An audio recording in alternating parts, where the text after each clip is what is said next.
Et Alexandre le Grand, un jour, vient consulter Diogène. Alors vous imaginez, l'homme le plus puissant du monde, Alexandre le Grand, qui vient demander des conseils au clochard, qui veut vivre comme un chien. Alexandre arrive, Diogène est négligemment allongé devant sa jarre, c'est un jour de soleil, il fait bronzette. Et Alexandre lui dit « Je suis Alexandre ». Donc il se présente, et Diogène se présente « Et moi je suis Diogène, le chien ». Donc bon, ça pose un peu son cadre. Et je vous l'ai dit, l'heure est très ensoleillée, et Alexandre déclare « Demande-moi ce que tu veux, Diogène, et tu l'auras ».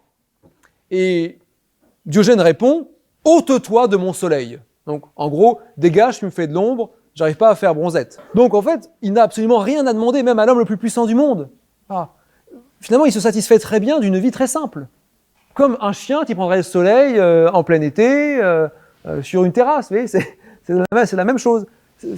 Là réside finalement le bonheur. Donc Diogène n'a que mépris pour la politique, il n'a que mépris pour le pouvoir. L'individu doit avant tout essayer de se changer de l'intérieur, plutôt que d'attendre de l'extérieur. Évidemment, les soldats d'Alexandre qui écoutent cet échange ricanent, se disent « qu'est-ce que c'est que cet énergumène en quelque sorte hein ?» Mais en fait, personne n'ose parler comme ça à Alexandre. Personne se permet de dire à Alexandre « ôte-toi de mon soleil ». Non. Et donc, cette remarque finalement impressionne Alexandre. Et Alexandre dit à ses soldats « Si je n'étais pas Alexandre, je voudrais être Diogène ». Voilà.